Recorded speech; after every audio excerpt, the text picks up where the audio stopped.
입니다. 여섯 번째요. 6회 6학년 국어입니다. 6학년 띠용 눌러서 책 52쪽부터죠? 52쪽을 펴주세요. 단원평가하네요. 자, 52쪽에서 나성실 학생이 발표한 공약은 무엇입니까? 뭐 이런 거 나오고 있는데 먼저 본문 내용을 좀 볼게요. 쭉 나오는데 나성실 학생이 이제 자기가 이제 소견 발표를 하고 있잖아요. 자기가 깨끗한 화장실을 만들어주세요라는 이 사람들 설문조사를 해가지고 가장 원하는 거 47%로 나온 이 설문조사를 보고서는 요렇게 요거를 하겠다. 이렇게 공약을 했어요. 그래서 2번. 자, 2번의 정답은 알맞지 않은 것은 5번인데요. 이거는 발표하는 상황이잖아. 개인적이 아니지. 공식적이죠. 요런 거는 공식적인 말하기라고 합니다. 자, 그 다음에 여기서 보니까 자, 표를 제시하면서 과거에 살아낸 직업을 얘기해 줬고요. 그 다음에 그 구체적으로 동영상을 보면서 보부상에 대해서 소개를 했습니다. 자, 그래서 3번 두 학생은 과거에 있었던 직업에 대해서 얘기를 하고 있어요. 지금은 사라졌지만. 자, 그 다음에 4번에서 그림 가는 표, 그림 나는 동영상입니다. 자, 좋은 점이 뭡니까? 요거를 직업별로 정리를 잘 해줄 수 있다. 그림 가는 요거는 표죠, 표. 정리를 잘할 수 있죠. 이제 영상으로 보는 거는 그림 나겠죠. 요거는 동영상을 보면서 분위기를 좀 생생하게 이렇게 보여주는 거였습니다. 자, 6번 자료를 활용할 때 주의할 점이 있어요. 이게 너무 길거나 복잡하면은 집중이 안 돼요. 어차피. 자료를 활용하는 이유가 집중을 잘 하게 하려고 하는 거기 때문에 길면 안 돼요. 그 다음에 요거 출처. 이걸 출처라고 하죠. 출처. 출처를 꼭 밝혀야 합니다. 가져온 것 어디 인터넷에서 가져왔다 뭐 이런 것도 있어야 돼요. 자, 미래는 어떤 인재가 필요할까? 그래서 여기에 빠진 단어가 인재. 필요한 사람. 이게 인재입니다. 자, 그 다음에 8번에서 보니까 글 가는 시작 부분이거든요. 그래서 듣는 사람의 주의를 집중시키는 내용을 넣습니다. 그 다음에 글 나에서는 설명하는 내용이 들어가기 때문에 핵심 내용을 계속 집어넣으면 되고요. 글 나에서는 이제 끝맺는 부분이라서 간단하게 정리해줍니다. 넘어갈게요. 9번에는 이런 것들을 외래어라고 하죠. 텔레비전, 라디오, 버스. 보통이 영어잖아요. 텔레비전, 라디오, 버스. 이거잖아요. 이거가 우리나라에 들어와서 우리말처럼 그냥 쓰는 거예요. 자, 나머지와 다른 종류의 말은 학교입니다. 학교는 한자어예요. 나머지는 우리 고유어입니다. 원래 있었던 말 고유어입니다. 자, 그 다음으로 넘어가 보죠. 그 다음에 여기서 보니까 가와 나의 상황이 어때요?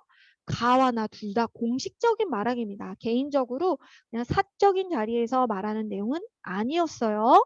자, 이번에 가에서 모든 별로 얘기를 하고 있잖아요. 그때 높임 표현을 쓰는 게 맞다고 합니다. 또박또박 다르게 말해야 돼요. 오, 이것도 공식적인 표현이기 때문에 안 그럴 것 같은데, 난 안 그랬던 것 같은데. 자, 공식적인 말하기 상황에서는 어떤 게 있나요? 발표하는 거. 수업 시간에 저요! 친구들 앞이라고 해서 반말로 하면 안 되죠. 그 다음에 토론할 때도 역시나 공식적인 말하기 상황이라서 높임 표현을 써야 됩니다. 자, 그 다음에 여기서 보니까 오늘의 순위라는 책을 읽었대요. 요런 책을 읽었대요. 그런데 거기 내용을 보니까 후보가 활용한 자료였는데 거기에서 공약을 발표했어요. 첫째, 꿈을 찾을 수 있게 직업체험학습을 가도록 노력하겠습니다. 두 번째, 모르는 직업을 알 수 있도록 여러 가지 꿈찾기 기획을 진행하겠습니다. 이렇게 했습니다. 오. 그래서 활용한 자료는 5번 오늘의 순위라는 책을 했고요. 발표한 거 두 가지 1번, 5번이 되겠습니다. 방금 말했죠? 그 다음 6번으로 가서 얘네들이 얘기하고 듣는 사람이 있는 거예요. 1번, 2번이에요. 정답은. 그래서 말하는 사람 있고 듣는 사람들이 친구들입니다. 대상은 친구들이에요. 자, 둘 다 그랬는데 자, 그 다음에 관련 내용은 아니네요. 보니까 이 친구가 뭔가 얘기를 하는데 음식을 소개하는데 좀 자료가 없을 때는요. 자료를 활용을 안 했을 때는 잘 이해가 안 됐었어요. 그런데 자료를 활용을 하니까 무슨 내용인지 한눈에 쉽게 알게 되었다는 거죠. 집중이 잘 돼요, 일단. 그 다음에 8번으로 가보도록 하죠. 이게 뭐예요? 정확한 수치, 변화, 정도, 약간 이건 도표예요. 변화, 막 꺾은 선 그래프, 뭐 이런 거죠. 도표 같은 거. 아니면은 뭐 동그라미에다 색칠되어 있는 거 이런 거. 자, 보부상의 모습을 하는 거는 나저다. 아까도 나왔습니다. 그 다음에 알맞게 설명한 것은 반대요. 동영상을 발표를 했다.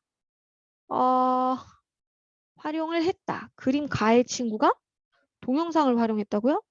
네, 나가 아니 다지. 이상했다. 표를 활용했다. 왜 그러지? 선생님이 나, 다를 구분을 못하고 직업별로 정리해서 보여주기에 알맞았다. 이 내용이 맞습니다. 자, 그 다음으로 넘어갈게요. 교실에서 학교 친구들에게 자료를 활용하며 발표할 때 주의점이 뭐냐면은 가져온 것, 어머나, 출처를 밝혀야 되고요. 너무 길고 복잡하면 자료가 더 어지럽고 활용이 제대로 안 됩니다. 역효과가 나죠. 자, 미래에는 어떤 인재가 필요한지 그것에 대해서 지금 발표를 하고 있었어요. 그런데 이제 끝부분에 중요한 점이 있었어요.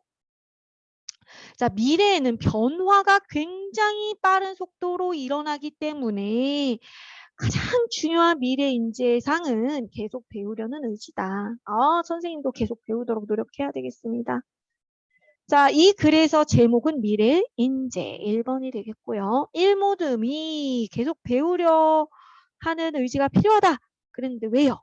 변화가 너무너무 빨라서 그렇습니다. 그다음 알맞게 말한 친구는 민재와 서희였어요. 여기에서 동영상 받고 그 다음에 서희가 흥미를 이렇게 변화에 대해 표도 보여주고 뭐 이런 거. 그런데 자세히 설명해 주니 이거는 아니었네요. 표와 동영상이라고만 말했거든요. 여기서. 자, 그 다음에 끝맺는 말에는 간단하게 정리합니다. 마지막에 간단하게 정리하고 생각할 점도 집어넣습니다. 자, 그래가지고 그 다음으로 가보니까 독도의 자연환경에 대해서 나오고 있어요. 이렇게 사진 자료를 활용하면 뭐가 좋죠? 사진은 있는 그대로의 모습을 탁 포착을 해서 보여주죠.